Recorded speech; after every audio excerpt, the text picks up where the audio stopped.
Welcome to the Republican Men's Club September dinner. Tonight we have a special guest, Attorney General Adam Laxalt, great state of Nevada. Ray, take it away, give the intro. And everybody give a round of applause to the Attorney General. Me, and really, the more people told me, you can't run, you can't win, this is his race, he's been there, you can't do it, all these things motivated me more to run, not less. And I hope I represent the new generation. As many of you know, I'm Iraqi and Afghanistan generation. I have a number of close friends. Thanks. I have a number of close friends in other states that have taken this plunge in their 30s, never having run before. And the notion that we were supposed to wait for the right time, it was just something I couldn't accept. You know, if I'm supposed to wait 5 or 10 years, what's our Constitution look like in 5 years? What's our country look like in 10 years? These are scary things, I'm sure, for everyone in this room and many Americans, independents, Democrats, Republicans. I mean, we are certainly headed the wrong direction, and every poll on the planet bears that out. So if I could be a small part of that in the next few years, I just feel so fortunate that we were able to climb that hill, get over that hump. Somebody mentioned staying up late for the returns that night, and I can promise you we stayed up late, and it was one of the most intensely stressful few hours of my life. It was just amazing to see yourself go up and then down and then back up, and then just have to wait and wait and wait on these ballot boxes in Las Vegas that who knows why they took an extra 5 hours for us to know what happened. But 2 a.m. came, we finally knew we won, and it was just amazing night. But that all brought us to where I am now, which is the sitting AG of this great state.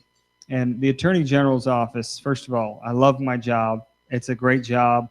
I wake up every day just happy as can be and as motivated as ever to continue to work every day to do as many things as we possibly can. And the only good thing is that I have a 400-person staff now to help us with all these things that we want to do and all the changes we want to make. And the biggest thing we wanted to do was change the culture of the AG's office. We wanted to make it the best law firm in the state, wanted to be the top law enforcement agency in the state. And this is what we hit the ground running in November and December. We worked on new budgets, worked on a new structure, because had we not done that, in an oddity of our system, I would have inherited a budget and inherited an office that I was stuck with for 2.5 years.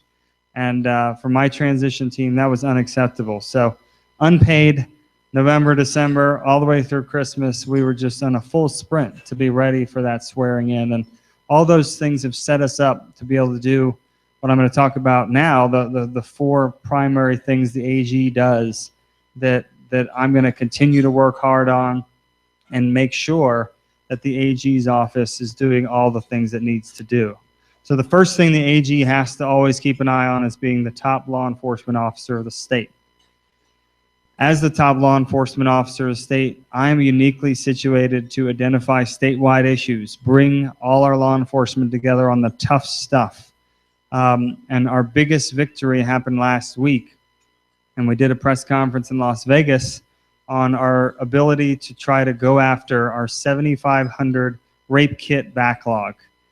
And if you can believe it, really, I mean, I pledged to work on it during my first term, and we thought it would take 3 to 4 years because it's a 35-year in the making problem.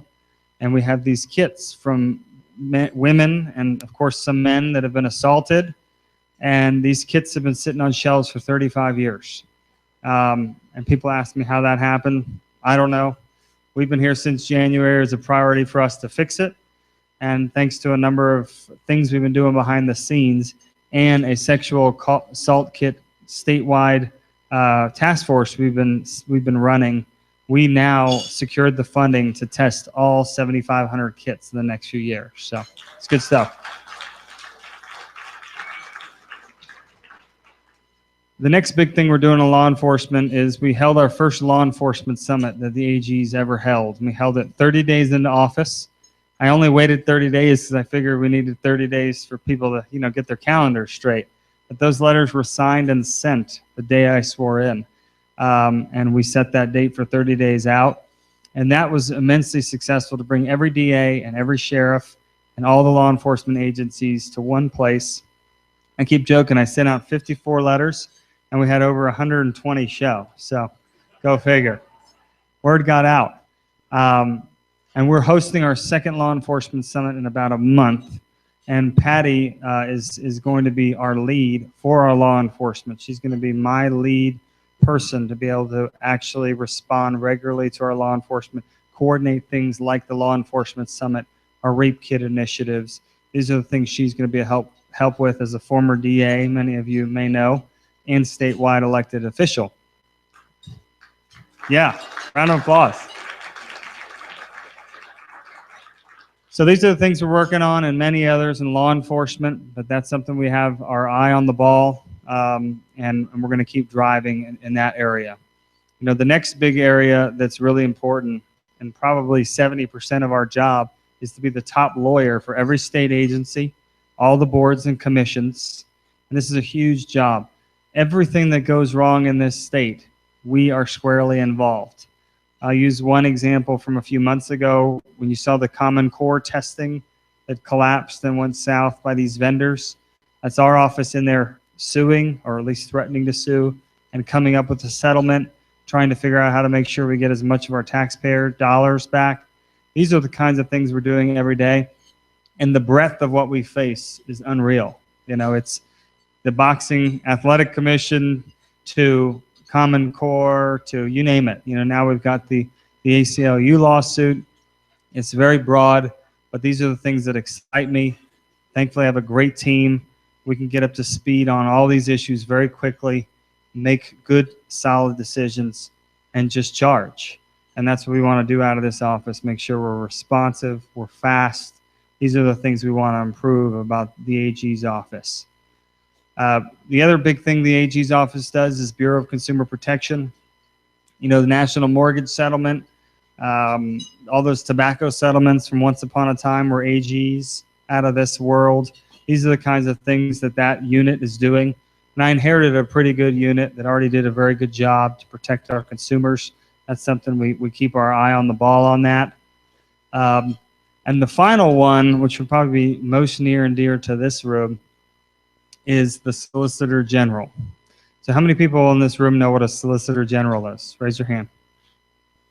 Hey, you did better than the last law firm I went to. I went to a big law firm and I asked the whole table of lawyers the same question. I only had a few hands go up, which is sort of funny, but not really. The Solicitor General is the top appellate lawyer for the state and is the lawyer that defends our state against federal overreach, defends our Constitution, defends our rule of law. And the fact that nobody in this room, most lawyers don't know what a Solicitor General is, shows we really needed to kind of beef that unit up. Because this state had a Solicitor General, just didn't perform that traditional function. So I brought in a new guy, all-world lawyer, incredible attorney, one of those 10,000-pound brains, Supreme Court experience, big firm, Deputy Solicitor of Texas, and the former Solicitor of Montana. And he has been amazing for me, and of course, as a result, for our state, to be able to understand everything that's coming down the pipe, for us to be able to understand the suits we need to get involved in, things we need to do to protect this state. Some of the things we've done out of there that you guys are well aware of, one, obviously immigration. That was something that, from a balls and strikes perspective, which I probably shouldn't use since that's a John Roberts phrase. But our job is to call balls and strikes, look at the law, defend the law. This one was really easy. The president said, whether it was 19 to 26 times before an election, a re-election, well, the president doesn't have this power. We don't have the authority to fix this. Congress needs to do this. And he gets reelected and says, just ram it down. Just send it down the pipe. This is the kind of thing that is going to greatly damage our country. And I just wish to God It was just an absolute bipartisan issue. I'll continue to talk to all sorts of groups, non-Republican groups, that if we don't have a constitutional system and a rule of law and following the way things are supposed to be, then who's ruling our country? Not us, right? Not us. And so that's something I care a lot about. If you told me when I was at Georgetown Law that somehow many years later I'd have a job where I'm defending the Constitution, defending the rule of law, I just couldn't ask for more. And I'm so excited to be able to do that for this state and for rooms like this. Thank you. So the next big lawsuit we did was Waters of the U.S. How many people are familiar with the Waters of the U.S. case? Not that many, huh? Wow. Okay, good. So the EPA has typically had authority over something called navigable waters. I spoke to a group earlier today. It was filled with Navy vets. Do we have any Navy vets here that knows what a navigable water is? These are waters that you're moving goods on. You can actually travel down. The whole concept was it went between multiple states, so the federal government had some reason to be engaged in that. And constitutionally, that makes sense. What they've done is they've taken that definition, and over the past year, they tried to broaden it into, basically sewer water, backyard pools. I'm only exaggerating slightly. But this rule is unbelievable in its breadth. We've never seen anything like this out of a federal agency in how much it's going to control our state. They get to just block off, maybe in Sparks, they're going to do a huge project, has all the people. The EPA could say, yeah, there's this water, there's this piece of water that's purely in Sparks, it's internal, it's local, and we think there's an issue there. There's no building that's going to go on there. You can imagine this is very, very dangerous for our state. So we joined a multi-state lawsuit, and our 13 states were successful 2 weeks ago. This is a huge victory. We were granted an injunction. So what that court did was say, EPA, this rule does not go into effect. Unfortunately, for the rest of the country, the other 37 states, the rule started a week ago.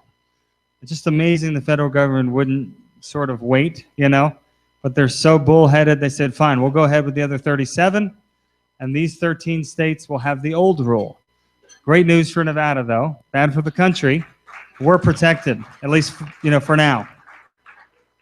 That's a huge case. We'll keep watching that. That's something that'll go all the way to Supreme Court, but we won at the first level, just like immigration.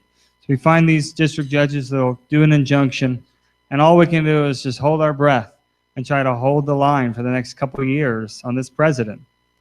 And I mean it. If it was a Republican, I'd be saying the exact same thing.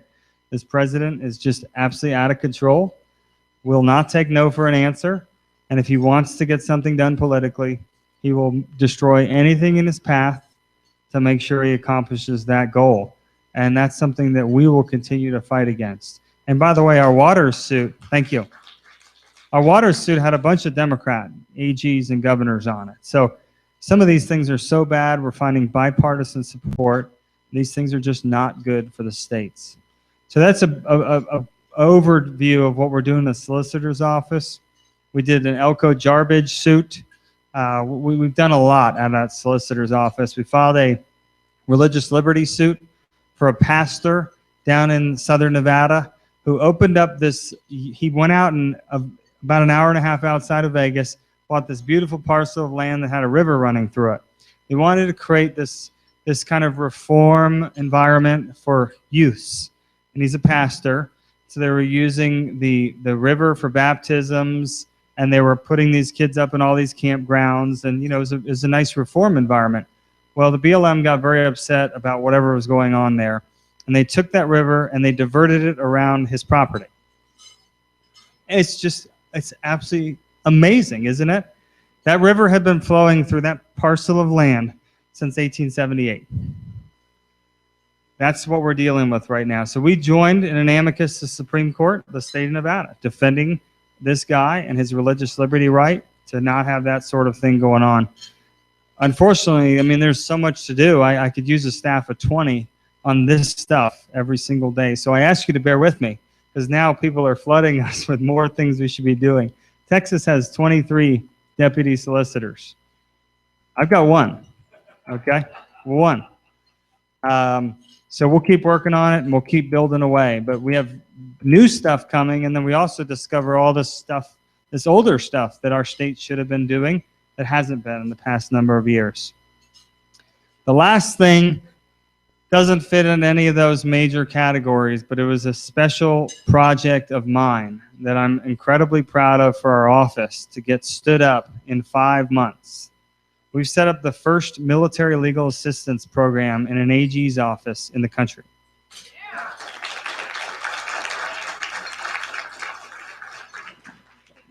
So when I was a Navy JAG, we did legal assistance. And I'm going to try to make this short, but just to illustrate.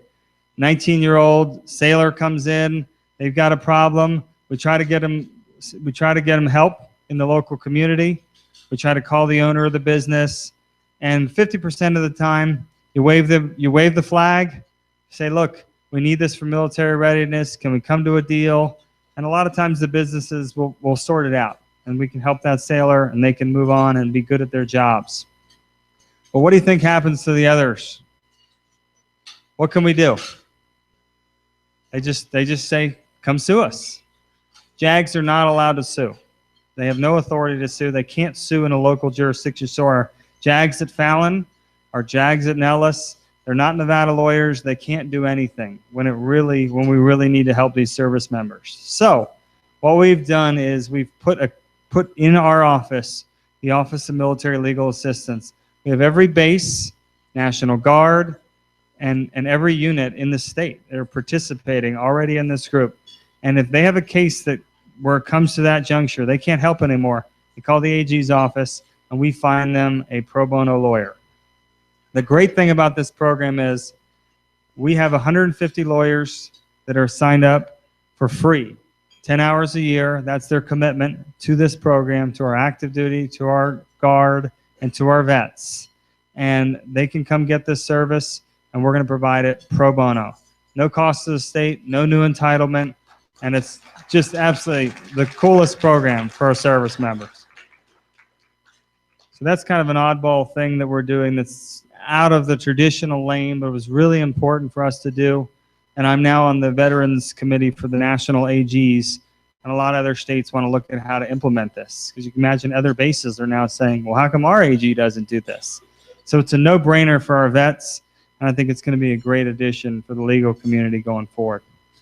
So that's really all I have on the update, other than to say that we're going to continue to work hard. We work every single day. This job is as broad as you can imagine based on the talk I just gave you. It's an unbelievable opportunity, and I cherish it, take it very seriously, and I'll continue to work for all of you every day. Thank you.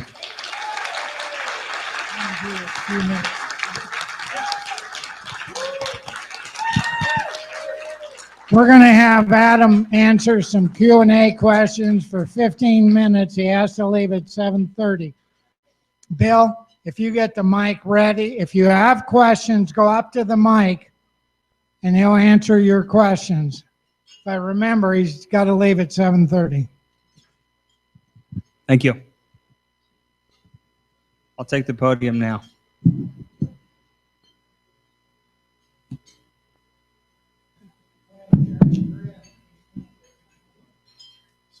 Good.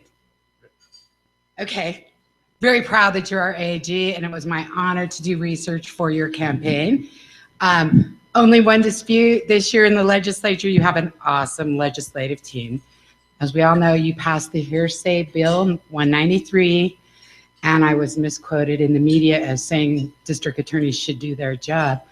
What my question is, now that it passed, our conviction rate or our prosecution rate of sex offenders is less than 1%.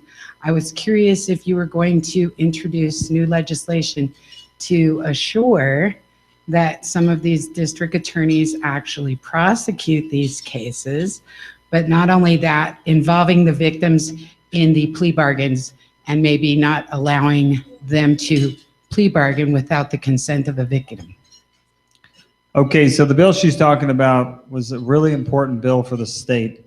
And for whatever reason, Nevada was one of 13 states remaining in the country that did not allow our victims of sexual assault to be excused from all the proceedings except for actual trial.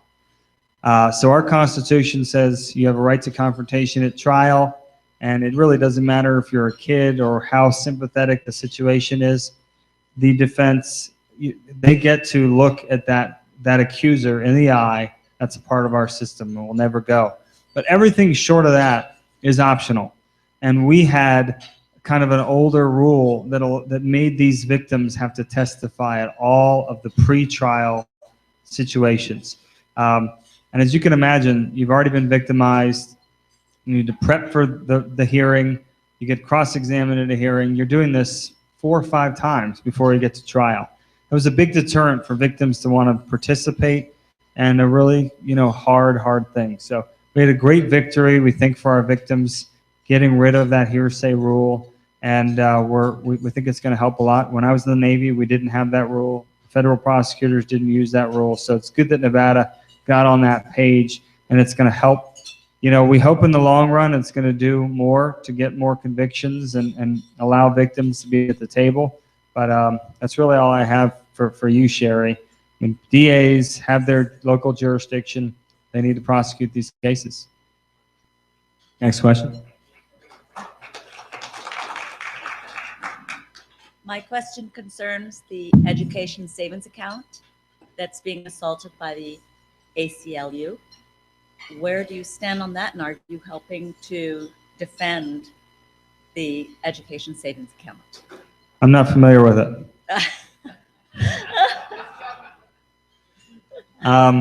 Obviously we are going to defend the law, and we put out a statement on this, but we're going to do everything we can to make sure we defend the law, and that's about all I can say. I guess I can add, at least at a Republican club, I do have a 2.5-year-old daughter.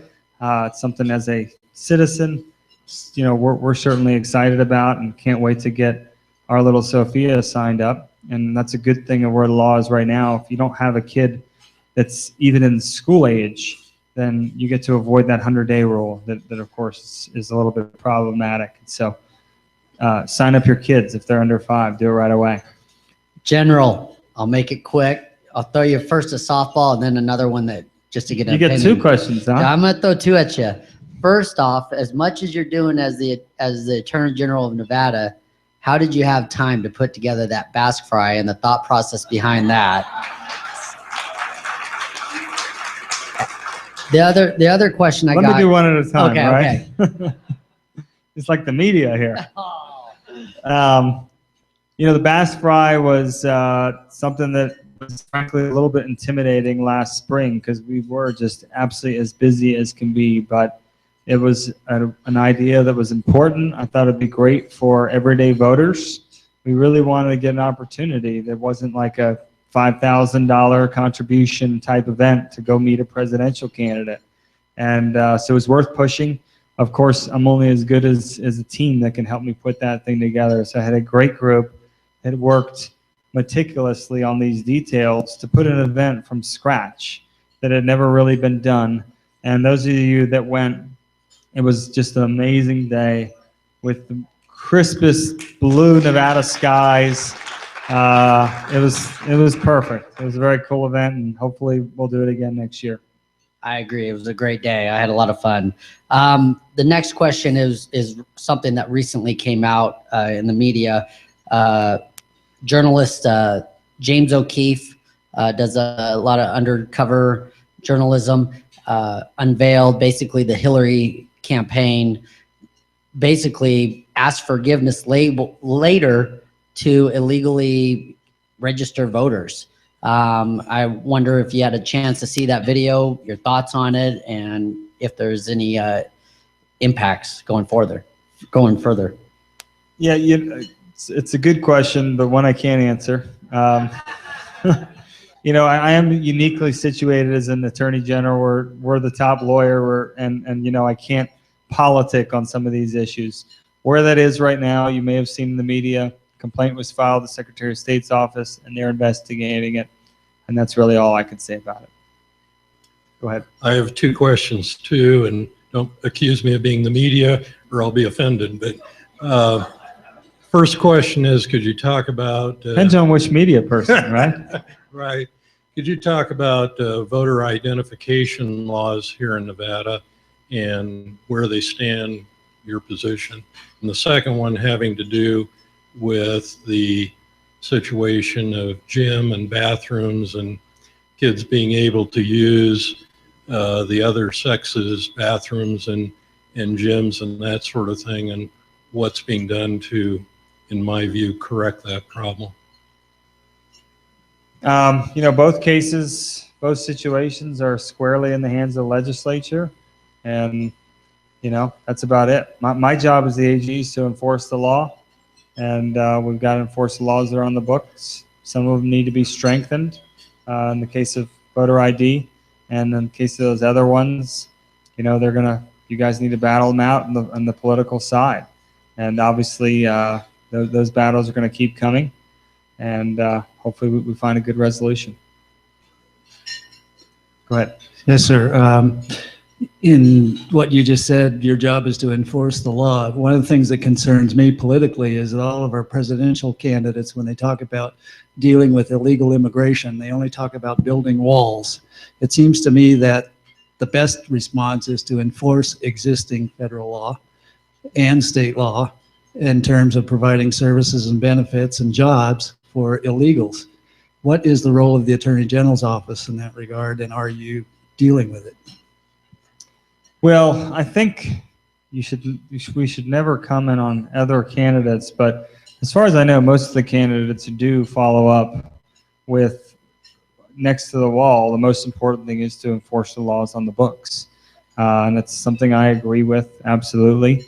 And we cannot remain a nation that has a constitutional system that means something. It means something to be America if we're not enforcing a system that tells us who are Americans and who are not Americans. And, it's a political issue that gets demagogued to death. There is no countries in this world that don't absolutely watch their immigration, who comes in and who comes out. And so it's a huge issue. I absolutely empathize with you. It is a congressional issue. Obviously, it's not a presidential issue. As you know, we filed that lawsuit to make sure that a president can't just decide on their own. But we do need to figure out how we can defend that rule of law. It's crucial, because otherwise people know in any situation, if you know that people aren't enforcing the law, it encourages more lawlessness. And you can learn that at age 2, right? Your parents don't continue to say you can't do something, you do it. So hopefully we get serious about it, and I think a lot of Americans are very serious about it. We just need to figure out how to get a political solution. Thank you. All right, well, thank you very much. I really appreciate you having me. And again, I had a question for you. Oh, you do? Okay. That's the last one. The last one. No, you're still ahead of schedule. Anyway, that's why he stays thin. Anyway, the progress on the immigration issue that you join with all the others, do you think there's a shot of reversing Dodo up there, and our so-called president? I'm not opinionated. Well, look, we filed the lawsuit. We joined 26 states. I'm going back to February now. We were in office for a few weeks, and obviously it's a big issue. And if all I cared about was the politics, like I tell a lot of groups since then, I wouldn't do something in my second week that would offend a giant constituency if all I cared about was politics. We had to do that. It was the right thing for the rule of law. It was the right thing for the state. And thankfully, you know, because the state AG has not done that sort of things, we caught a little bit of flack for a short period of time, but I think the supermajority of Nevadans agreed with the lawsuit, A, and B, we were able to win that first injunction, which was huge, to get a federal judge in Texas to be able to say that our argument was in fact correct. I think some of you may have seen that I was invited to a House Oversight Committee to talk about this issue, and you know, it is an important issue, and again, I think it's clear cut. Like I said in my initial talk, it is not within our system for the president to be able to, quote, go it alone on these sorts of things. So we'll keep the battle up, and hopefully we either win it all the way to Supreme Court, or somewhere along the way the government decides to stop appealing it. But right now we're in that process of it marching its way up. Our best hope, now that I can switch to politics, is to make sure we elect a Republican president in 2016. We need a president that's serious about these things. We need a president that is going to have the courage to step in and undo a lot of these executive orders, because it's huge, the amount of wreckage it's going to do to our country, that what the president has already done and what he's signaled he's willing to do for the next, how long are we saddled here? A year and a half? And we're going to have so many things. We think it's bad now. I didn't want to leave you on a negative note, but there's a lot more is going to come, because they have made it clear they want to transform America. And guess what? A constitutional system is made to ensure that no one president of any party can transform a country in 2 years. That's why we're a stable America.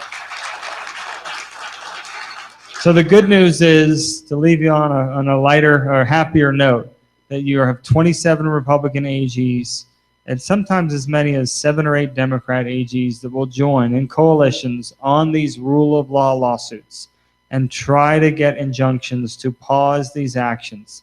Unfortunately, we got a shaky Supreme Court. We got a 5th vote. You never know what's going on. Actually, 4th and 5th vote. So we need a president, because ultimately we need a new person that is not going to use the presidency in the fashion that this current president is. So thank you very much. I really appreciate it.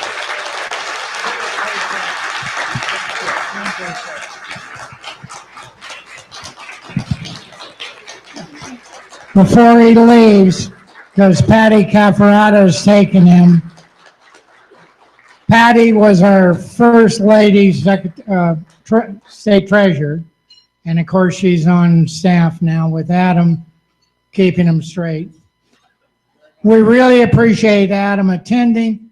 Please stay. We have several announcements, several different things that people are here. So we're entitled to keep you till 8 o'clock. But Adam had to leave, otherwise I'm going to be in trouble with his wife.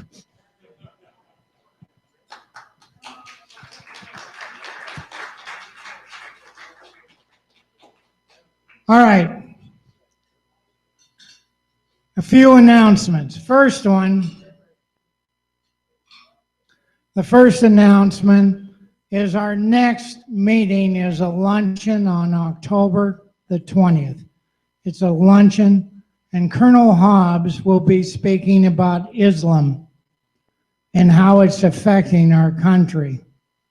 And it's a lunch, always here at the Atlantis. Doors open at 11 o'clock.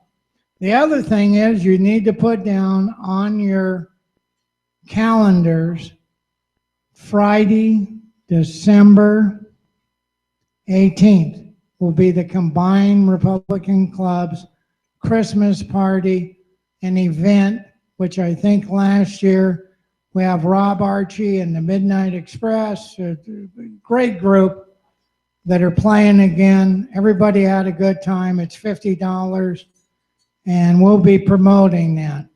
The other thing that's coming up is this coming Wednesday, there's 2 different activities. The men's club did it the last time, and that's the debate. We did it at the Tamarack Junction. We figured, 30, 40 people. We had over 120. They were a little surprised we had that many people. But anyway, this Wednesday, and they had to change the time because the main debate starts at 5 o'clock. There's two different places holding a gathering to watch the debate. The first one is the KOH and GOP combined event, and it's at Men Wielding and Fire off of Mount Rose, not Mount Rose Street, not the highway, in South Virginia. That's Men Wielding and Fire, and you need to be there at least by 5, because the first tier secondary debate started at 3. But the main debate starts at 5 o'clock. The other thing is the ladies' clubs have their meetings. Marion Bond is the president of the Republican Women.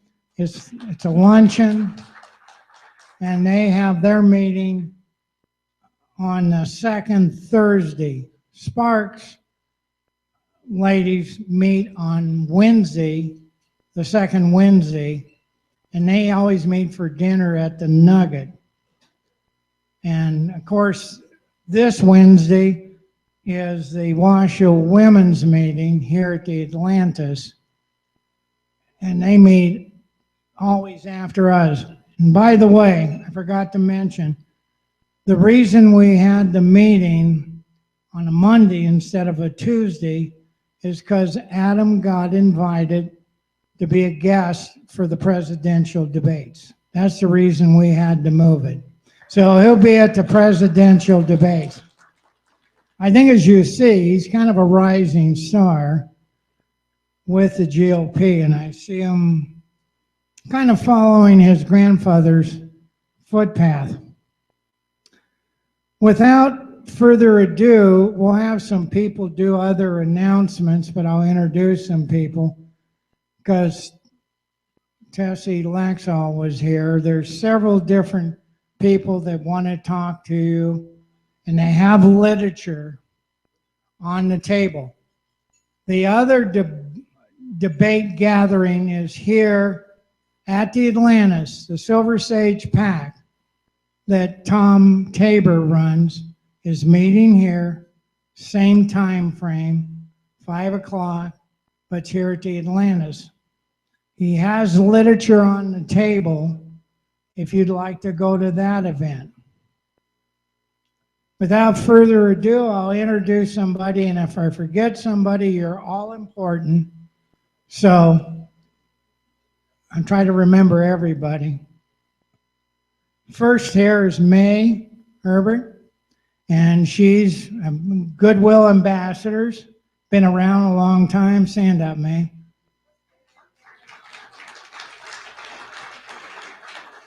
Then there's Charlene Bybee with the Sparks City Council.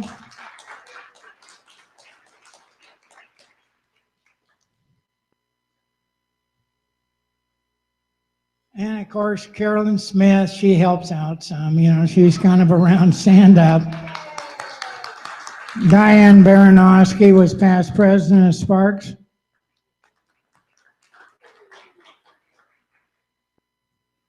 Jeannie Herman is one of our newly elected commissioners.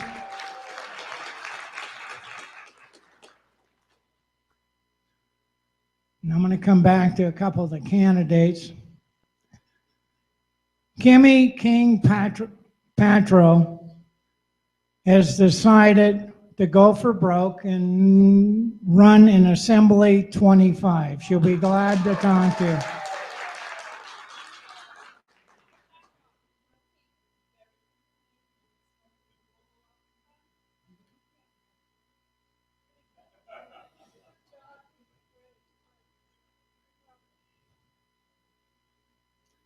This next one is Lisa Krasner. She's running for Assembly.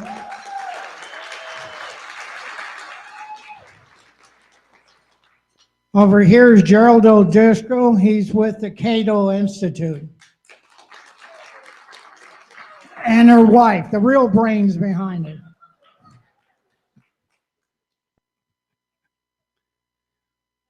Over here, yeah, what's your name? Oh, I know. This is Mark Newman. He's the political director for Carson, running for Carson. And I'm sure he'll be glad to talk to you about Trump and a few other people. Sharon Angle was a candidate for Senate.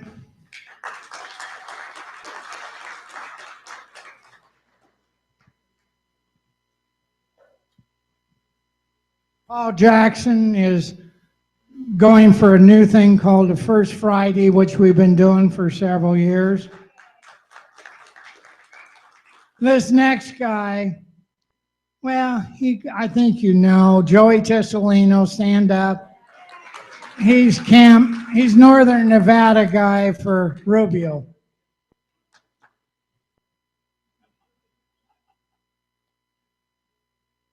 Over here is Nick Smith. He's on the Board of Education. I heard him the other night. Don't throw things at him. And he's trying to do it right. Bill. School board. Oh, I'm sorry. Jennifer Terhane is running as a candidate for 25. I'm sorry, please stand up.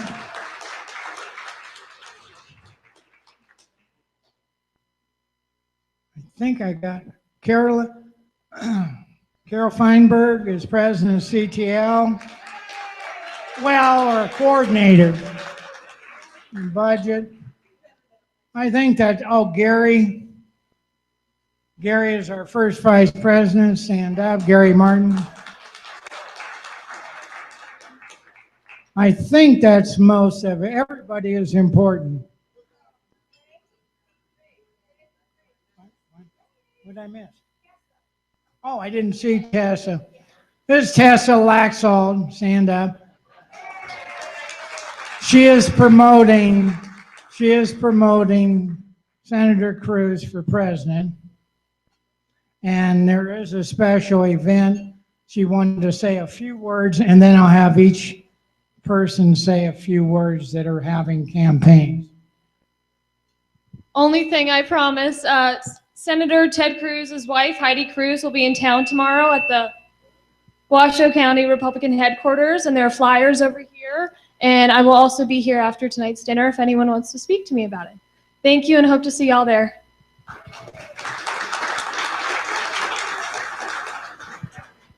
Did I miss anyone? I'm bound to have made a mistake. I'm almost perfect, but not quite. Joey, do you want to make any comments on Rubio?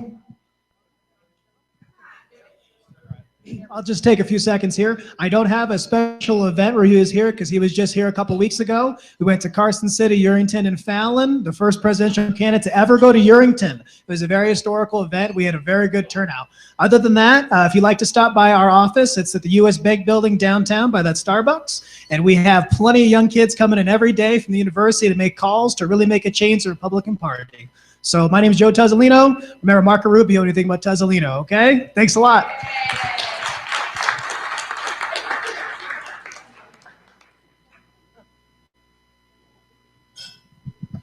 Next gentleman will just say a few words. He's only been here a week or so, and he's the political director for Carson.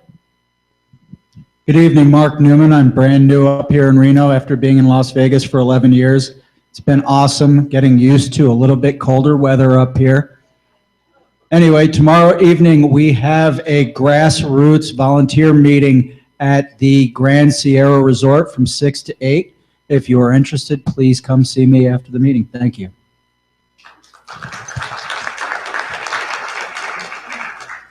Next individual is Paul Jackson. He wanted to promote the First Friday. Hi, folks. Okay, First Friday, not boring. It's where Republicans go to have fun. No speeches, no tickets, no cover charges, no rules. It's just a fun night. It's the first Friday of every month. It's going to be at the Bridge, which is in Midtown. Everybody know where that is? Used to be Amendment 21, right across from the federal building, that place where you protest a lot. Yeah.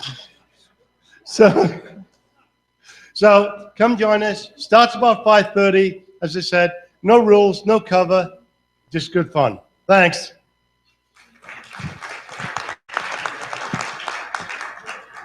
I see. Any more announcement? Oh, all right. Good evening. I'm Sharon Jacobson. I have the honor to be the president of the HIAC Group. We hold monthly meetings, dinner education meetings on conservative financial principles. Friedrich Hayek was a very well-known economist who won the Nobel Prize, and he believed that free market equals freedom. And any of his books can share that with you. Anyhow, we're holding a golf and dinner outing on October 9th. I hope some of you will join us. The reason we're raising money is to do something unusual, which is to promote in the Washoe County high schools financial education. So maybe we can end this series of entitlements that generation after generation. It will be at Arrow Creek Country Club on October 9th. It's a scramble, so you don't really have to be a good golfer. If you have a group of 4, it's going to be $400 for 4 people, and that includes lunch and dinner. We're going to have an auction and a silent auction, so please join us. It ought to be a lot of fun, as well as a good cause. Thank you.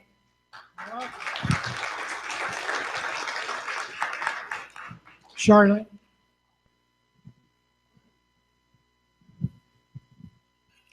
Good evening. I am a Sparks City Councilwoman, but I am working on a project not as part of the City Council, but in a coalition with other local leaders, business leaders, community leaders, and everyday citizens. That is the Nevada Veterans Memorial Plaza that we are going to be building at the start of the Southeast Connector in Sparks, so right across from the Alamo Casino. We have the land donated, and we are just kicking off our fundraising drive right now. The memorial will honor every Gold Star veteran in the whole history of the state of Nevada. 838 Gold Star veterans statewide.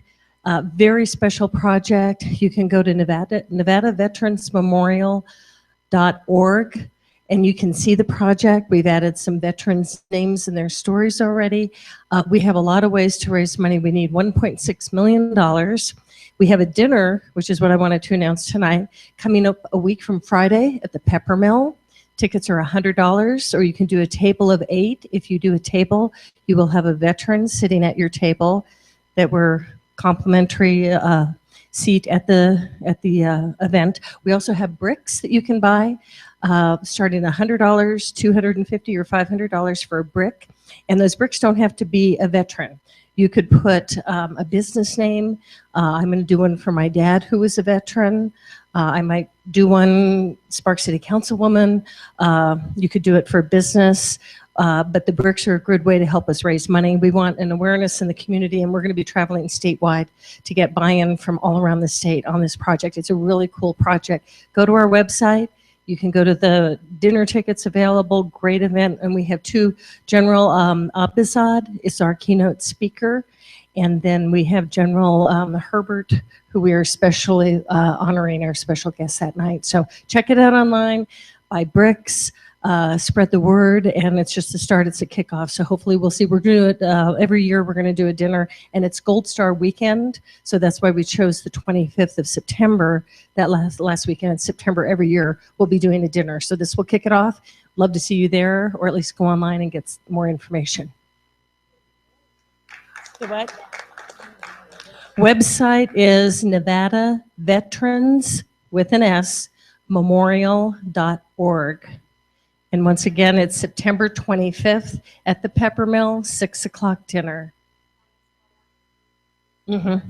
All spelled out, yeah. Thank you. really a good cause. It's well worth supporting. And before we do the money part, what you guys bought, do you still want to, anybody want to buy 50-50? All right, I think we have most of them. But the last thing is, if you enjoyed the men's club, which about 40% or more are lady associates, John Holman's back there will take your money and you can join now. It's half price because we start the year over in January. So for a voting membership, it's $17.50. For an associate, it's only $10, and for a student, it's $2.50.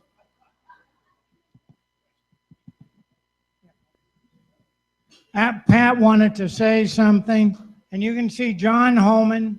By the way, you can't get out the door unless you join. I thought I'd throw that in. Thank you, Ray. I want to thank Ray and Bill for allowing me the interview on the internet live this evening. I'm here this evening on behalf of the Washoe County Republican Party and their caucus committee. We're organized now. We're getting our second meeting. Our third meeting is this next week. And we have identified our first issue. Our first issue is we don't know who our temporary chairmen are in each precinct. We want to start identifying these people so we have someone to communicate with what our rules are going to be. The rules have not yet been established, but we want to get ready when they tell us what we can and what we cannot do. We know some very simple rules. It's going to be on February 23rd. That's all we know. We know it's got to start after 5 p.m., but it can't start any later than 7 p.m. It's got to be over by 9. Okay, those are, they haven't filed these rules yet. They're subject to change. So what we are asking for, we're going around to all the clubs, the Republican Men's Club, and I want to emphasize Republican here. These are the people, you are the people. This is your party. We need you to stand up and volunteer for these positions. What we're asking is for temporary precinct chairmen, the people to come in and pick up the package at the specified locations. We're looking for 40 schools this year. We're also looking for 40 school managers. So we have a large task ahead of us, 500 precincts, 500 precinct temporary chairs. You can understand why we're starting early. I have a sign-up sheet over here on the table. We can always call the Washoe County Party and talk to the party secretary and put your name in. We're a small committee right now, maybe 6 people. We have to build this committee fast. So that's why I'm here tonight. I appreciate if you'd all stand up with your precinct number and email address so we can send it to you. A question? We do not. Sharon? In the precinct meeting, the first person that shows up to pick up the package is the temporary precinct chair. I'm precinct captain 2039, so. Say that again. I was nominated, elected precinct captain 2039. Yes. So is that for us to come and get from you guys, or? At the beginning of this meeting, that position as the precinct leader expires. As soon as the temporary chair picks up the packet, you will no longer be the precinct chairman or the precinct captain unless you run again.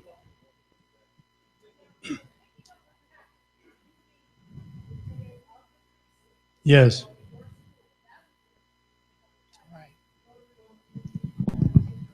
What the temporary chair has to do is pick the packet up, sign for it, go to the location of the precinct meeting, and gavel the meeting to order and start the election for the permanent chair. If you could use the mic, people can't hear at home. One more question, that's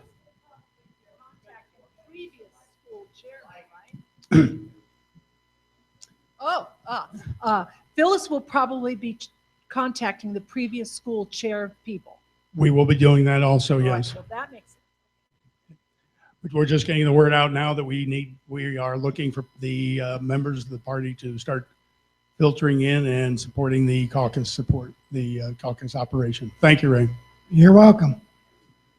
Before we do the drawing, I just wanted to mention Ray Hager was here from the local paper, viewing what Adam had to say, and we've picked up several Las Vegas media. Oh, there. Anyway, Ray was here observing the meeting. Hopefully say a few good words. Anyway, Las Vegas is also media watching. We can tell we have a track. We also know who responds to us, so be careful. Carolyn is going to announce who won the 50-50. Okay, look in your pockets, get your coupons out. This is the time we're going to give money away. Although Ray did a great job announcing some of our special guests, he did forget one very important person that's here. You may not know it, but we have a beauty queen here tonight. We have Miss Senior Nevada, Elizabeth Purdy. Stand up, Elizabeth. Let's see that pretty face. You're the greatest.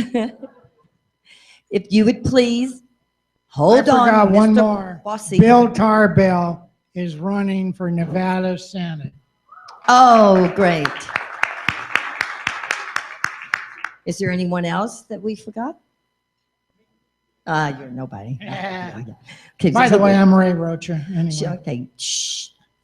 Okay, now, Elizabeth, if you draw the winning ticket. Thank you. Okay, here we go. We collected $120, so we're going to be giving you $60 tonight. The number is 470-5624. Come on, that ticket's in your pocket. You better dig deep. Oh, there we go. Thank you.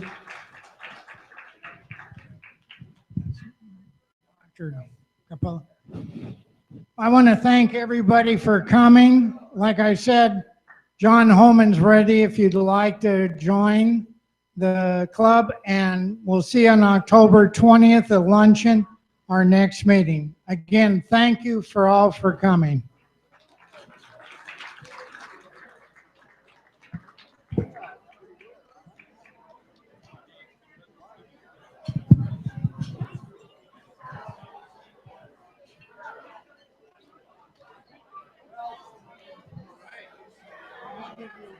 Yes. Thank you for the women's club. Thank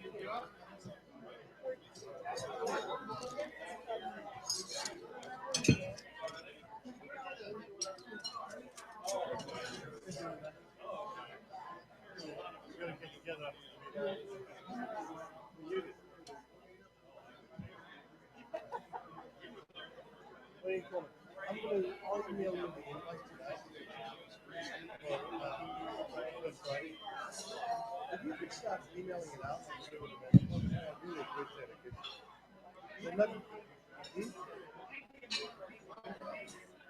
Yeah, I know. It's ridiculous. Hey, you forgot the, yeah, you forgot the next time you have to say, Jantana Gurua in Thailand, Gurua Vietnam. All those people, they're all very rich, all donate money. Yeah, already send the money in. Oh, that's okay. Thank you so much. Okay? Yeah, I am, and I'm leaving the Washington 27. Come back 30. But I already got a table for the stuff. Yeah. Also, by that. Okay, you told me if I hit 87. Okay, I'm going to try 87, and I'll come back on the 14th. Okay, yeah, I can hold it. Yeah, if you would do that, I'll send that. Yeah, because no, Karen said